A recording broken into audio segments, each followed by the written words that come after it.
Hi, everyone. My name is Felix, co-founder at ADPList, and welcome to today's episode on ADPList Growth Session. We have a really special guest with us, Nir Eyal. He's the author of two best-selling books, Hooked and Indistractable. We'll touch on that later. His book have resonated with readers around the world, selling over 1 million copies in over 30 languages.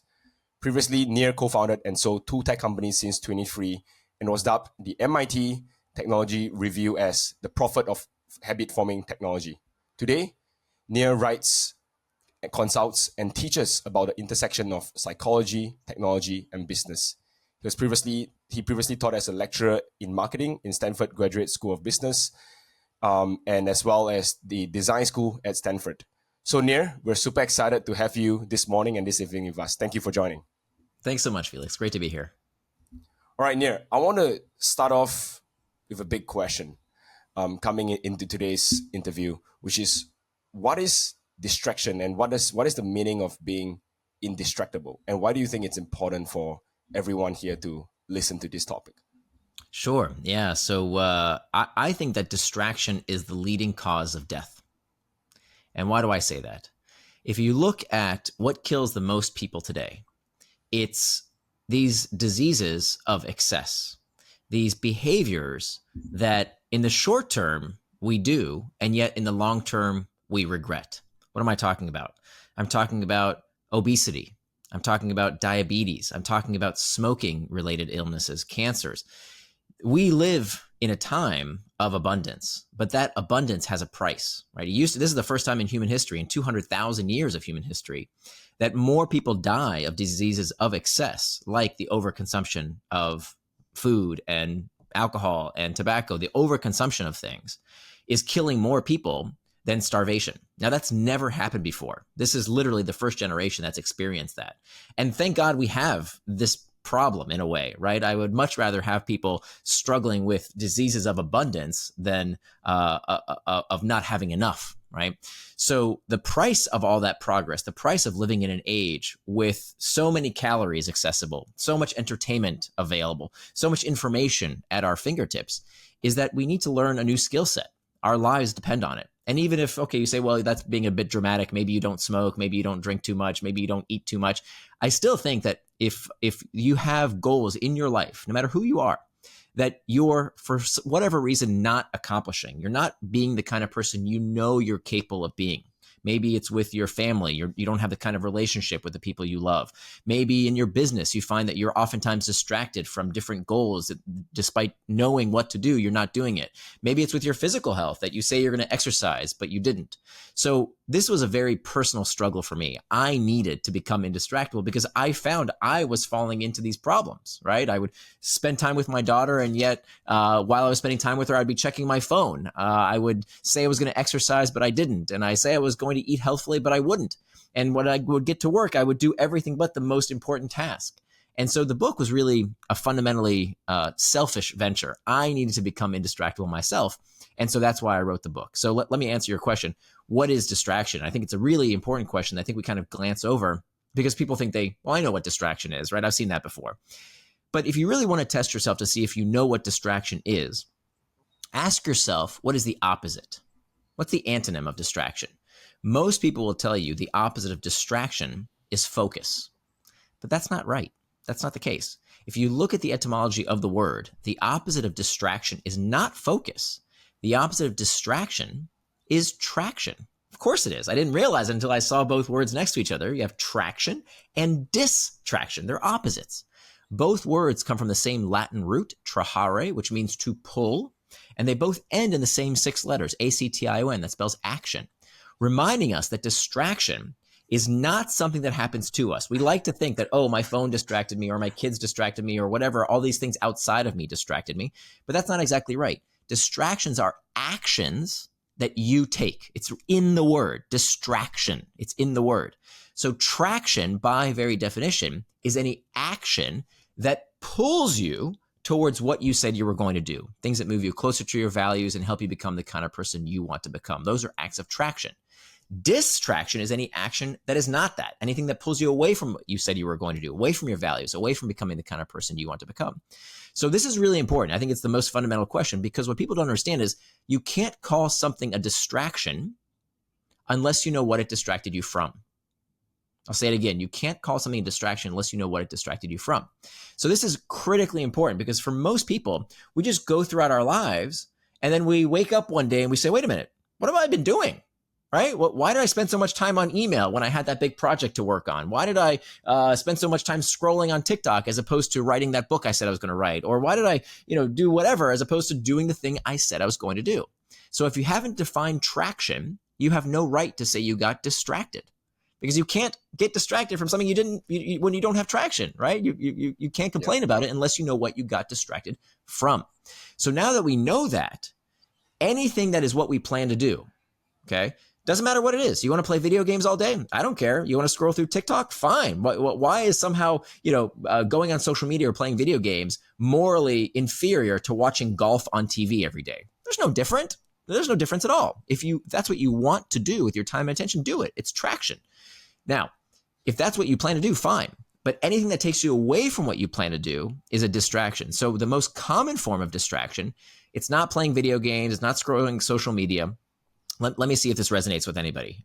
So for years before I wrote Indistractable, I would sit down at my desk and I would say, okay, I've got that big project I need to work on. Man, I need to get started on that right away. Okay, that's so important. I've been delaying, I've been procrastinating. Let me get started. Here I go. First thing in the morning, I'm going to get started on this task right now. Nothing's going to get in my way. But first, let me check some email. Right? Let me just scroll that Slack channel. Felix, you feel me on this, right? I can see you. I feel you on this, related. yeah. Right? And we justify it. We say, well, email is a work-related task, right? I got to do email sometime today. I'm being productive. But if it's not what you said you were going to do in advance, it's just as much of a distraction as playing video games or scrolling social media. I would argue it's even worse, because you don't even realize you're distracted. You're doing the short-term things that are urgent, right? Not the thing, or easy, as opposed to the hard and important work you have to do to move your life and career forward. So just because it's a work-related task doesn't mean it's not a distraction. That's the most dangerous kind of distraction, because you don't even know you're distracted. So that's why it's most important when we become indistractable to know what is traction and what is distraction. That's critical. Well, thanks for sharing that, Nir. A lot of it comes down to, your intention, setting it right. But also, I think, as you mentioned, being aware of, both sides of the coin, right? Distractions and, actions as well, in which I think a lot of us might not be aware, especially when you talk about emails and Slack messages in the morning. This is just a natural instinct for most of us right now. The question that I have, when you talk about, being indistractable, and I think just this concept of distraction is, what is on the other side of it? What, benefits do people get back? Right? Is it a healthier life? Is it a more happy life? Like, why do you think people would want that? Yeah. Well, everything is on the other side of controlling your attention and your time. This is truly how we choose our life. So I could tell you all the benefits that I've had in my life. I'm 46 years old. I used to be clinically obese. Today, I'm in the best shape of my life. I don't quite have a six-pack, maybe a four-pack, but let me tell you, I'm in shape today, in the best shape of my life, not because I have some kind of special genes. I am particularly lazy. I hate exercise, and yet I do it because I say I will. I eat right because I say I will. With my family, I have a better relationship with my wife and my daughter than ever before, because I'm fully present with them when I say I will. At work, I'm more productive than I've ever been before, not because I'm some kind of genius or have some kind of special, gene that makes me more productive. I simply do what I say I'm going to do. So it's about living with personal integrity. So really, if you sum up all these benefits, more productivity at work, better relationships with the people you love, getting in better shape, health, fitness, sleep, all these things, all these benefits come from being able to do what you say you're going to do. But perhaps most importantly is living a life without regret. Regret sucks. Looking back on a day, a week, a month, a year, a lifetime, and saying, I coulda, shoulda, woulda when I had the chance. I should have spent more quality time with my family. I should have started that business. I should have written that book. I should have taken that chance. To look back at regret on your life is awful. And that's not what I want in my own life. And that's what I'm trying to help people do with their lives. My job isn't to tell you what to do. Again, I don't judge what you do with your time. If you want to play video games all day, do it. Enjoy it. Who am I to tell you not to? What I want to help you do is do whatever you want to do, whatever you say is important. That's the idea behind becoming indistractable. That's the only way we can live out our values and become the kind of people we know we can become.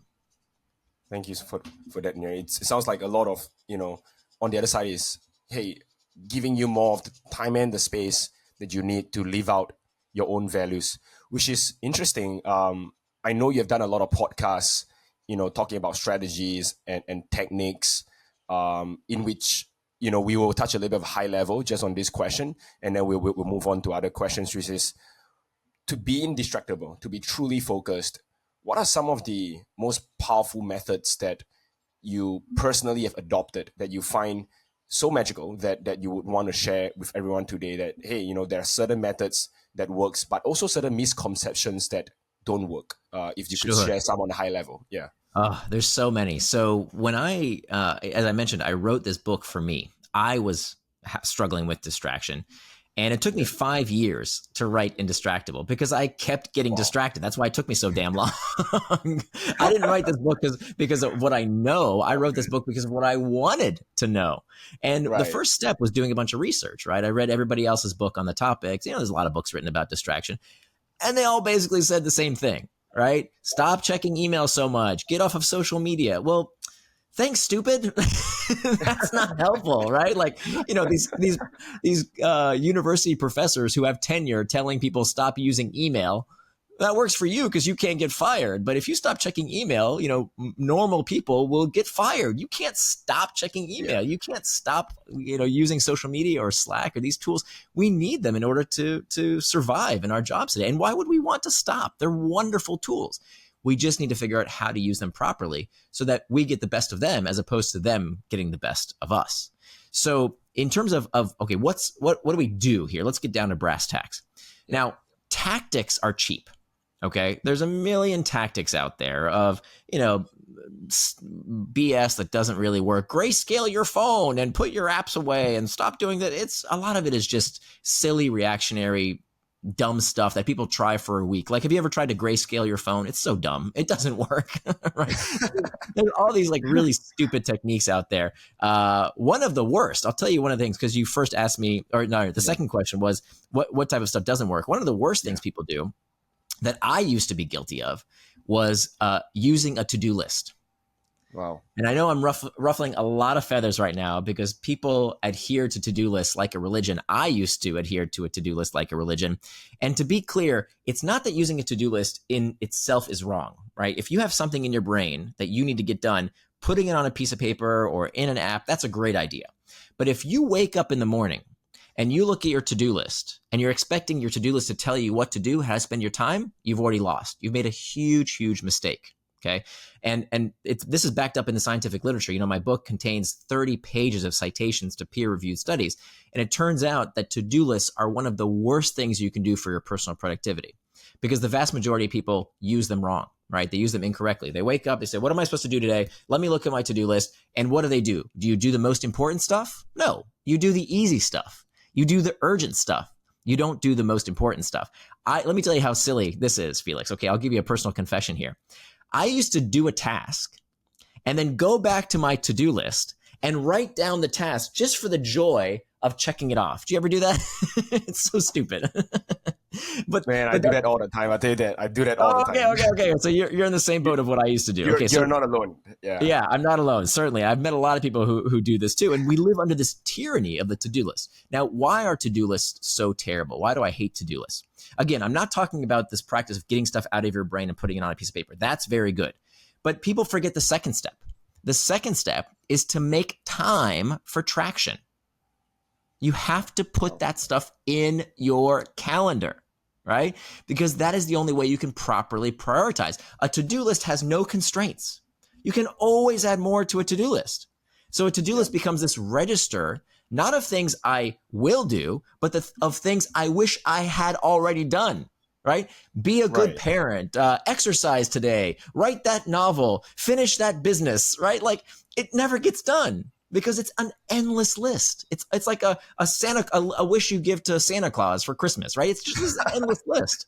And so it's ridiculous, as opposed to a much, much better procedure, a practice is a time box calendar. And I'm proud to say that this is winning converts every day. What is a time box calendar? Time box calendar uses this psychological technique called setting an implementation intention, which is just a fancy way of saying planning out what you're going to do and when you're going to do it. And I mean every minute of your day.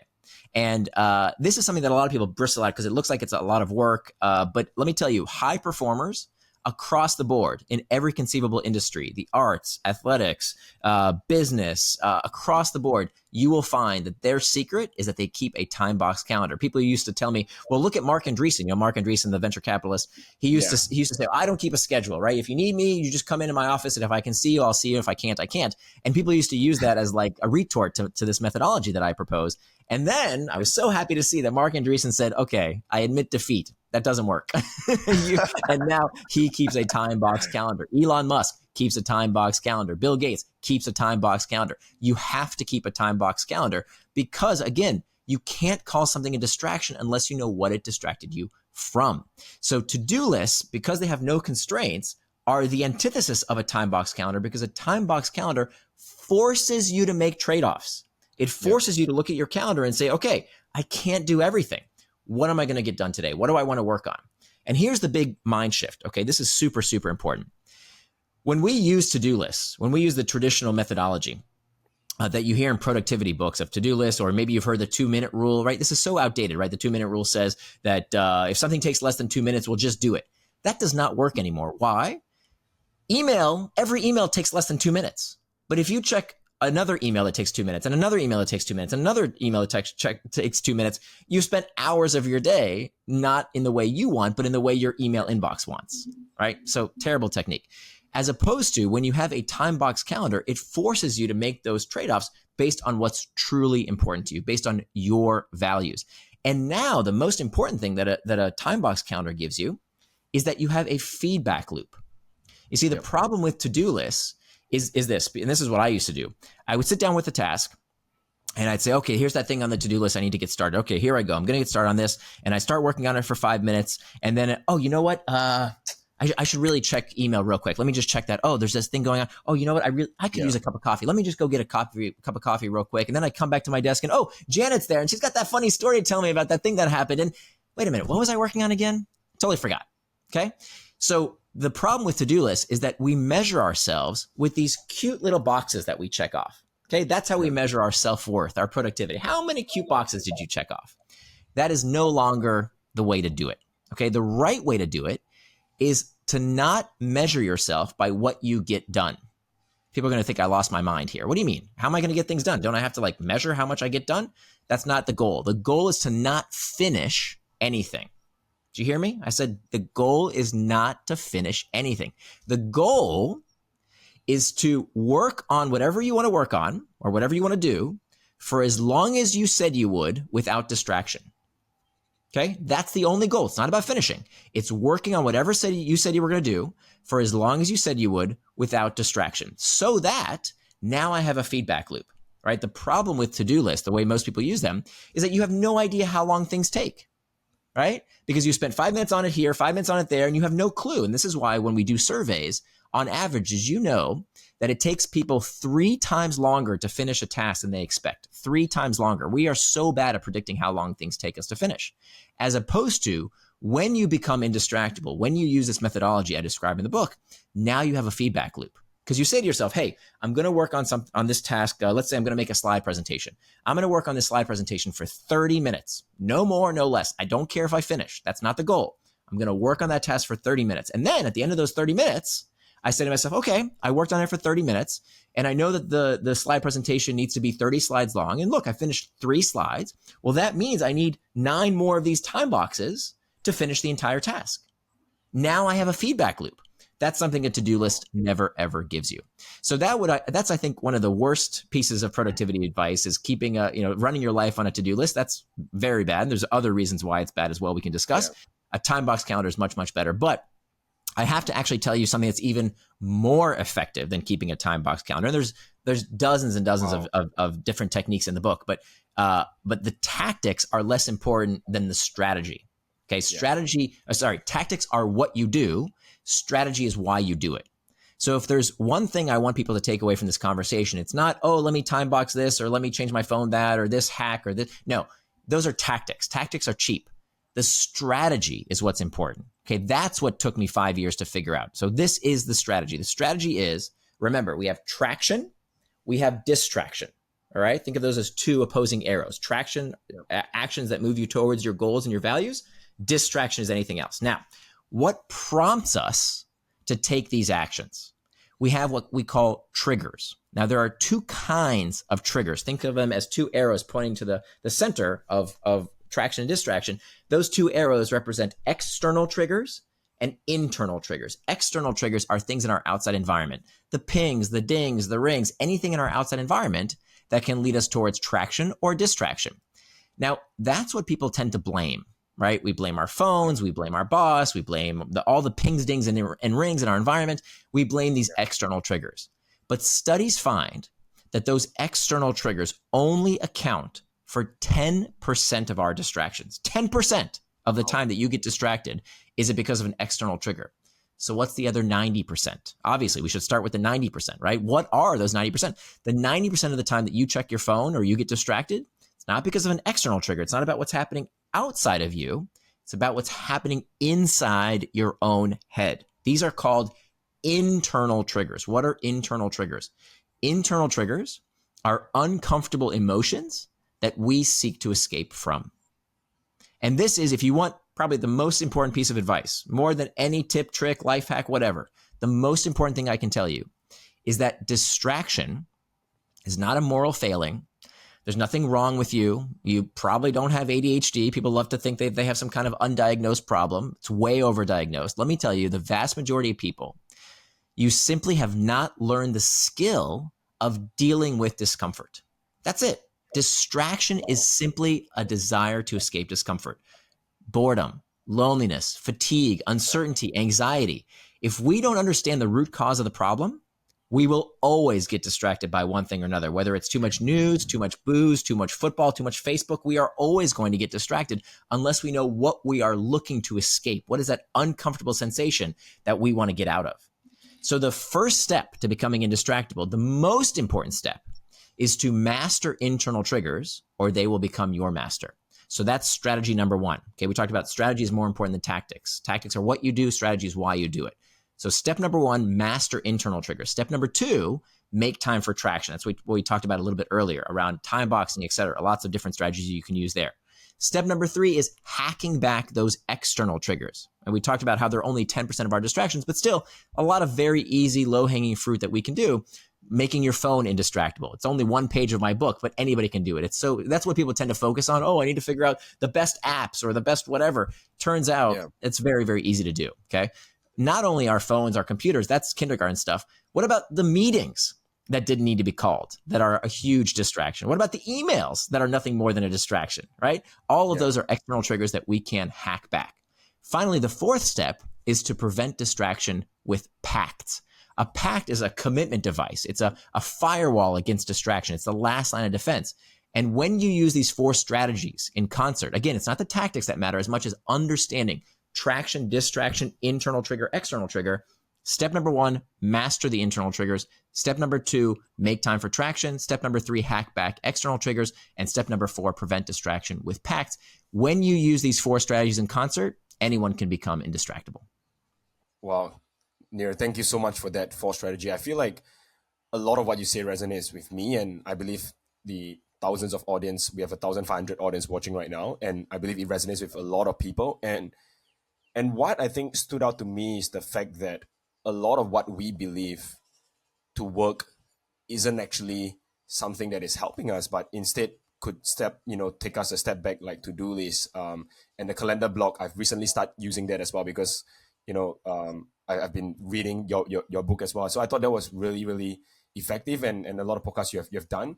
And I think just one thing to let everyone know, which is like, if you haven't picked up the book yet, I think highly recommend. We're doing a giveaway as well, so that would be amazing. But Nir, I want to dive a little bit deeper into something that you and I talk on, before this show started, a little bit on AI, right? We know that AI has been on the rise, at least on the past 2 years. It's probably taking a big part of everyone's life right now. How do you think AI will change productivity, distractions, or just being indistractable? What does the future look like with AI? Yeah. Okay. So I have bad news and I have good news. Which one do you want first? Or always the bad news? The bad news. Okay. So the bad news is that if you think the world is distracting now, just wait a few years. It's only going to become a more distracting place because with augmented reality, virtual reality, and all the stuff that's happening in reality, the world is only going to become more distracting. So I think we are seeing already this bifurcation that there are increasingly becoming two kinds of people in the world. The people who go through life allowing their time and attention to be controlled by others, and the people who stand up and say, no, I control my time and attention. I choose my life. I am indistractable. And so what's going to happen, I mean, if you think this is a struggle now, just wait until our kids get to our age. There are going to be even more distractions because the business imperative of every media company is to capture your attention. That's what all media companies do. And I don't care if it's social media or legacy media, cable news, the newspaper, television, all of these companies, their goal is to make products and services that capture your attention so that they can sell your eyeballs to advertisers, right? Yep. The news is never going to tell you you've had enough. The news is never going to tell you, hey, stop worrying about somebody's problems 4,000 miles away and go take care of your own life. Go get a life. The news is never going to tell you that. And it's only going to get better. So AI is going to, so in my first book, Hooked, I talk about the investment phase. The investment phase is where a product gets better and better with use. And this is really revolutionary now with AI. Let me explain. So it used to be that it was very hard to retool a product. So Henry Ford is famous for saying, if you want any, you can have any color of Model T as long as it's black. Because all he could make at the time was black Model Ts, right? That was the first mass-produced car, and that's all he could do. Of course, today you can get cars in all kinds of shapes and colors and preferences, but that took a long time, right? That took over 100 years to do. But now we've had this quantum leap in personalization. And I think the social media companies were the first to show that, right? If you think about the TikTok algorithm, how incredibly well-tuned it is to collect any bit of information you give that company from get-go, from the day you start using the product, so that they can tailor your feed based on your preferences. So if you were to log in to my Instagram account or any of my social media, it actually wouldn't be that interesting for you because it's been tailored to my tastes and preferences.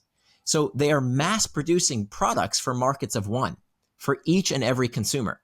Now, AI will allow all sorts of businesses to do what the social media companies have been doing for years. And I think if you don't do it, your competition is going to do it and destroy you because people are going to expect a bespoke experience because AI is going to make that possible. So the user interaction, everything that you do with a product or service, people are going to expect in a few years to have that tailored based to their information, right? Based on the past interactions with that product. So the more data I give you, the more I expect you to tailor the product or service to my needs. So it's a new challenge. In a way, I think this is actually going to create more opportunities for designers, developers, engineers, because now it's no longer going to be good enough to just have an app or a website for your business. You're going to need to have millions of versions for each and every customer you service because they are going to expect this level of personalization. And of course, the more they use the product, the better it gets. It's going to be in your business interest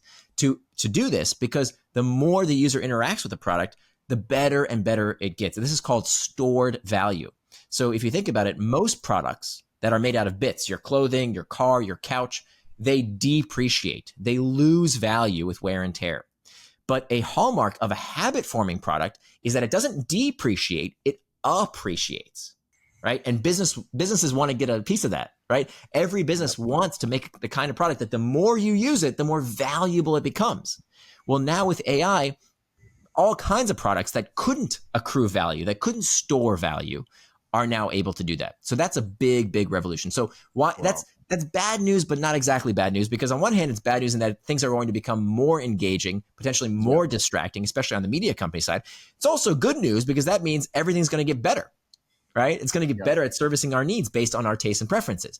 But from a media perspective, we have to be even more careful, more vigilant, and more on guard, because things are going to get more engaging, more delicious, more potentially open to overconsumption, whether that's too much food or news or whatever. Now, another good side, another opportunity of AI, and this is something I recently talked about at an AI conference, is that there could be the opportunity to have personalized AI assistants that finally bridge the gap between what our short-term interests are and our long-term goals. Now, this could be revolutionary. This could be AI's killer app, which I think we're still looking for. Like every time I go to an AI conference where everybody's talking about the technical implementation, but there's still a lot of curiosity around, okay, well, what's the killer app? Like, what's the thing that people would say, hey, I'm willing to pay thousands of dollars for this thing to make my life better?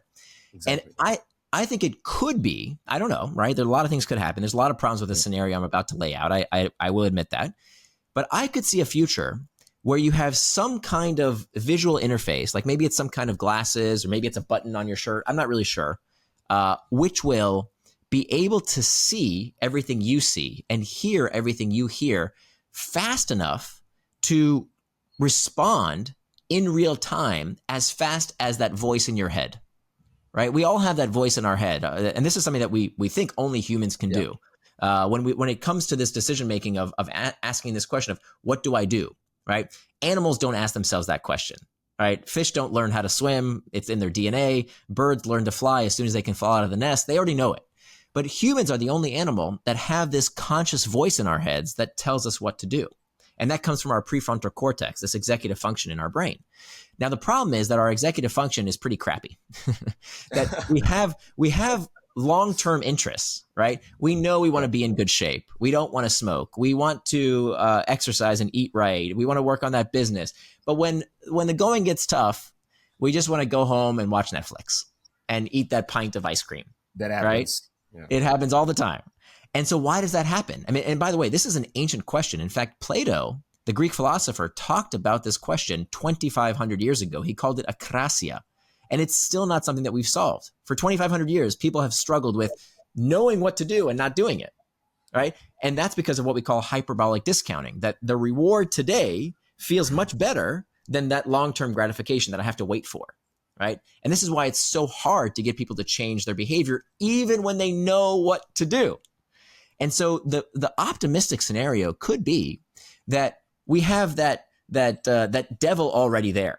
Right? There's that devil telling us, eat the chocolate cake, smoke the cigarette, scroll social media, when we know that's not in our long-term interests.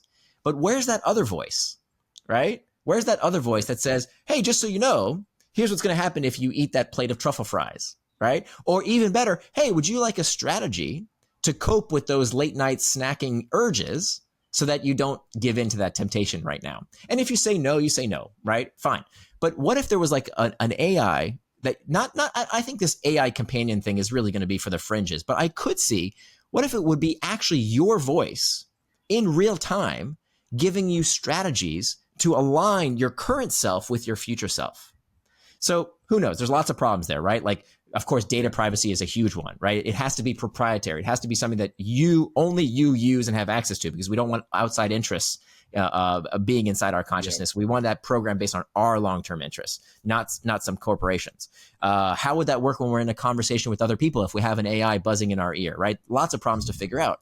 But we could see a potential future where we are finally able to cope with these very uncomfortable urges that take us towards distraction by having a long-term interest, like long-term you on your shoulder, telling you how to get through these short-term uncomfortable situations.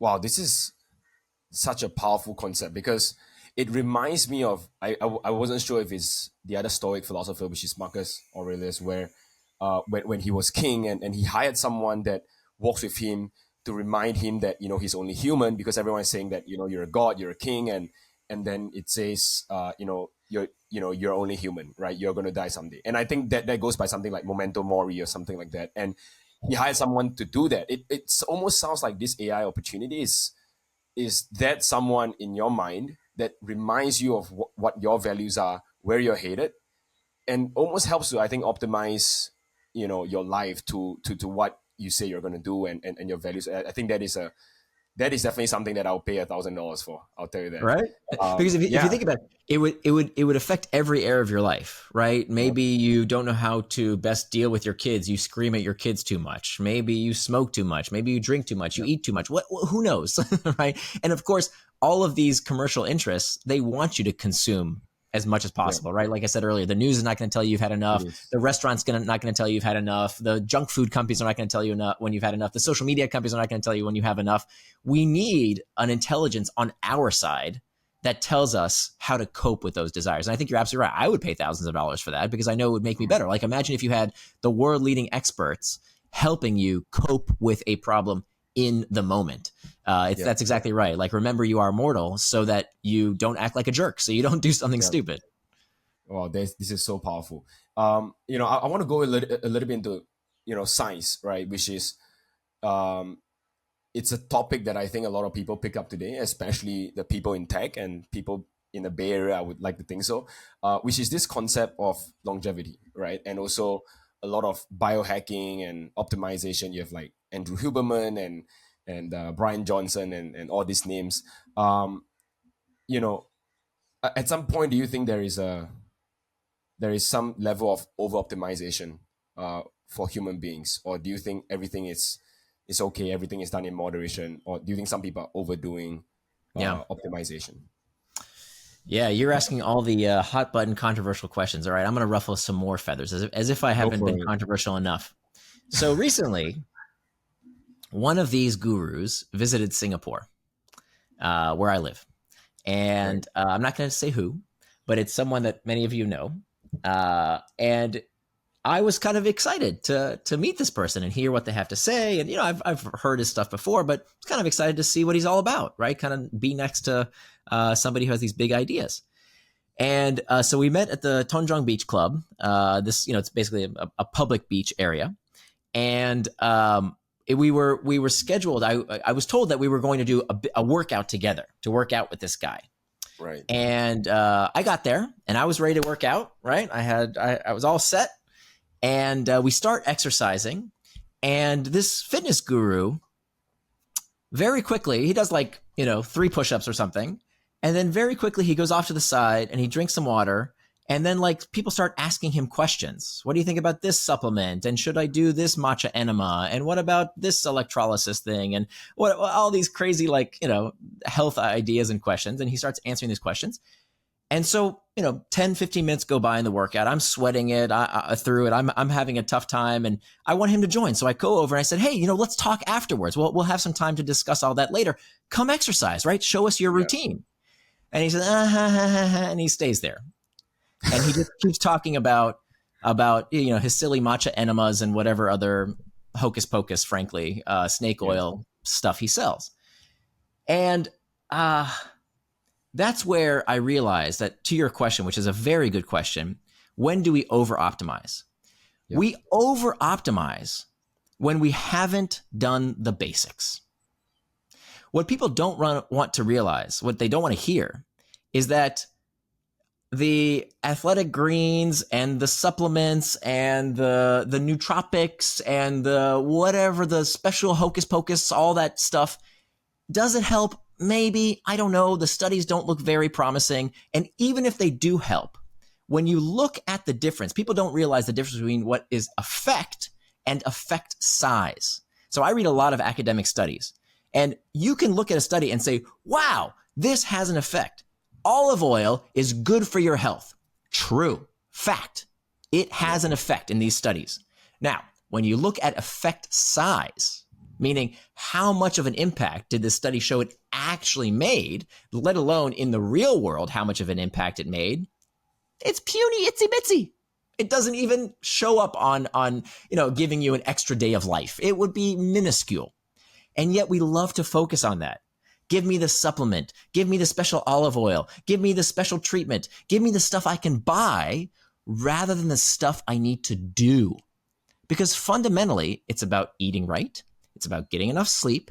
It's about exercise. It's about not drinking and not smoking. If you do those 5 things, I missed one, a 6th, have friends. Have friends. Right. See your friends regularly. That's what makes life worth living. If you can do those 6 things and you do them regularly and you do them well, okay, now let's talk about all the other stuff. Until you've done those 6 things, everything else above that is over-optimized and a big waste of money. Wow, thanks for sharing that. I think definitely you have ruffled some feathers there. But I can see where you're coming from. I was researching on athletic greens recently, and I posted out a question, on to the Slack channel with my team, and a couple of them did say that, hey, look, we're looking at this as well, but we kind of dropped it. One of them took it, and then now they're off it as well because they felt like it was a lot of placebo effect, and then right now they're just back to fruits and vegetables, back to the basic, as you said, Nir. And I think that's really kind of the best. But I'm curious on a deeper level, why do you think people are buying into this stuff right now, like at this time of humanity, right? Why not before? Why not in the 2000s? Why right now? Well, there's an old saying. Was it? I can't remember who said it. That there's a sucker born every minute. So whenever there's an opportunity to sell people a miracle cure, and here's why. What's the psychology of this? But it's nothing new, Yep. right? There's always been suckers, and I say that in a derogatory way, but maybe that's too harsh. We all want agency. We have a deep desire as humans for control over our environment. That's fundamentally one of our key human motivators. So let's back up. Let's really get philosophical here. Yeah. Do you remember that you've seen The Matrix, I assume, right? Yeah, I've seen The Matrix, yeah. You know that part where Neo goes to that room when he visits the Oracle and he sees that boy with the spoon. Yep. And he looks at the spoon and the spoon starts bending. And the boy looks at Neo and says, imagine there is no spoon. Right? Like, Yep. I don't know if that's exactly the line, but essentially he's like, imagine there is no spoon. And that's when Neo starts to envision the Matrix. Yeah. So I'm gonna give listeners a similar experience. We've all heard about what drives human motivation, right? Why do we do anything and everything? If you ask people, why do we do things, right? What motivates people? They will tell you some version of carrots and sticks, right? We've all heard carrots and sticks, right? That it's about the pursuit of pleasure and the avoidance of pain. Jeremy Bentham said this. Sigmund Freud said something similar. We kind of take this for granted, that everything is about the pursuit of pleasure and the avoidance of pain. But we now know that neurologically speaking, that is not true. It's not true. That the way the brain gets us to act is not by the pursuit of pleasure, but rather it's about one thing. The carrot is the stick. Just like there is no spoon, the carrot is the stick. That everything you do, every decision you make, every action you take is driven by the desire to escape discomfort. Everything. Even the pursuit of pleasurable sensations, wanting to feel good, craving, lusting, desire, hunger. There's a reason, there's a very famous song called Love Hurts. That's exactly right. Because the brain doesn't get us to do what feels good. The brain gets us to do what felt good. The memory of that pleasure is what creates a urge to go get that thing. So really the carrot is the stick.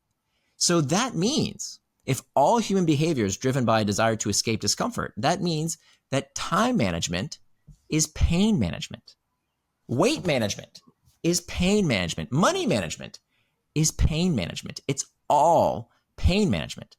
So if you ask, okay, why do we love to look for easy solutions, magic pills and potions? It's because we are desperate to alleviate ourselves of that discomfort as quickly as possible. And so given that we just want to escape that discomfort, it's much easier. The path of least resistance, right? The brain is what we call a cognitive miser. The brain doesn't like to think too much. It likes simple answers. And so the easiest solution is, that person with authority who looks like he's in good shape says I should do that. Well, then I should. I mean, that's the trick, right? And so we look for the easiest solution. And this is, by the way, not only with pills and potions, it's with stories. Right? If you think about how the media loves to portray good versus evil, if you think about, all of these big questions that we struggle with today, be very careful of people who say, there's a good guy and a bad guy. I think if there's one word that we need to use way more. It's this word nuance. Nuance. Because simple minds like simple solutions. We love good guy, bad guy. Oh, that war, they're good, they're bad. No, it's never that simple. There's always complexity here. In every debate, there's always nuance. And so if you can't articulate the other side's position, you really shouldn't be arguing for your side either. And so we need to bring back that nuance. We need that ability to see both sides of the story and not try and simplify all sorts of things. Not only simplify the way we see the world, the way we see conflicts, the way we see debates, but also be very skeptical of gurus and experts that try and simplify the magic path with any kind of magic pill. Well, thanks so much, Nir. What you're saying here resonates so deeply this morning, especially from a philosophical level, because I was just reading the book Daily Stoic, and one of the things that was mentioned was that people don't ask about the materials that they wear, or people don't ask about the advice that they receive, but they ask about the things that they wear, the things that they buy. They ask more details about material things than the advice that they would take from someone that they don't even know and just apply it to their life, which is so interesting. The way that you talk about, hey, there's always nuance, and that is the word that I'll take away from that. I want to ask a little bit more on science versus sort of like what is in our minds, which is there is an interesting character on the internet, David Goggins, which is someone who is really hardcore, just push through everything. And this relates a lot to motivation. This relates a lot to distractions. You could be, really hardcore about everything. How much of it do you think is science, techniques, and everything versus just mentally being extremely strong and resilient to, let's say, distractions or hardships or pain? Okay, so we talked about experts I don't particularly respect and admire. I will say that David Goggins is someone I very much respect and admire. He he's not a PhD, he's not an academic, but he exemplifies and puts into practice what research now is just starting to catch up with. He's an amazing human being, and his fortitude is supernatural. I mean, the kind of things that he can put himself through are truly beyond belief. And I have the utmost respect for that human being. I mean, he's an amazing, amazing man. I think, and he's incredibly inspirational, because what he's doing is he is showing the rest. By the way, what I love about him too, he's got nothing to sell you, right? Books. Okay. He sells you books, but like no supplements, no olive oil, no whatever. Like a guy like him doesn't need that. And no guru should need you to buy their olive oil, frankly. Like, come on. He's not selling that. What he's doing, and I think the great service he's giving mankind, is that he's showing us how foolish our limitations are. Now, they don't have to be the same limitations, right? For some people, the limitation is, there's no way I could exercise because, I can't find the time. By the way, I hear this all the time. I don't have any time. There's no time in my day. Yeah. Well, David Goggins found time to do things that pushed himself to the absolute extreme. I mean, look at how this guy finds the time, finds the dedication. So what I like about David Goggins is that he helps all of us look at what we think we're struggling with, and we looks at our limitations, and he makes us take a mirror to ourselves and say, wait a minute, if he can do all that, why can't I get up on time, right? Why can't I be more diligent about my own fitness, or the way I am with my children, or what I do at work? And in that ways, I think he's incredibly inspirational. So I love that. I think maybe where there's a gap, and that's what the gap, frankly, I hope to fill, and it's not his fault per se at all, is that I want to bridge the gap between how mere mortals like me can get a little bit better, maybe not David Goggins better, but a little bit better using some the scientific principles that academia has already studied, and that that very few people actually know about. So that's my job. I go to academia, I look at all their studies, I screen out the crappy studies that we don't need to pay attention to, and try and give people the research that not only works in my own life, right? I tried everything that I talk about in the book, and it works for me, but is also backed by good peer-reviewed studies, so that they're likely to work for you as well. Well, thanks for sharing that. Yeah, I think a lot of people like yourself and I, David Goggins is like a mythical character in the sense that, it reminds us a lot of what human potential can be and can do. There are stories of him running ultra marathons with sort of like blisters and bleedings on his feet. It's just mentally crazy, I think, for a lot of people as well, to kind of, considering someone, I think, who exercise a lot like yourself and I think that's really respectable. And I think what's so interesting about this is that not all of it is science, right? Obviously, some people of that character is just, sort of in them to be that mentally strong, or rather they kind of build it up. But for some majority of us, I think, as you said, where you come in and bridge the gap, which is where the scientific methods come in, where these methodologies and strategies, most importantly, comes in place, so that most people can help bridge that connection. I know that we have a little bit of time left, so I wanted to ask you, you know, even more philosophical question in that sense. For the past hour, I think we talk a lot about optimization. We talk a lot about distraction, being indistractable. Um, but there is always a saying that, like as you said, right? Hey, as long as you're aware of using social media, it is not a bad thing because you have dedicated that intention to that. And a lot of people could also argue the same, that look, I could be spending time partying as long as I'm aware I'm partying, or I could be spending time traveling and whatnot. Um, do we? The question is that, what is the meaning of life, at least to you? And do we really need all these biohacks if life is so short? We got 90 years, 80. What is the meaning of all these things? And of life, and is if life is so short, yeah. Yeah. You couldn't ask a harder question. Such an easy question. What's the meaning of life? 42. The meaning is 42. Yeah.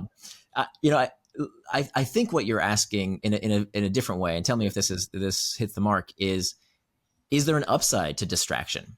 Right? Do we want to Yeah. be automatons and always do what we say we're going to do? That's so boring, right? Isn't distraction a good thing? Isn't there an upside? Is that kind of the question? Yeah. It's definitely some of that, which is like, is there an upside to distraction? But I think it's also, is it even worth starting, considering that, hey, life is short, right? Yeah. Yeah. Do we need to go into all these biohacks, yeah, and all these Right. hacks? Yeah.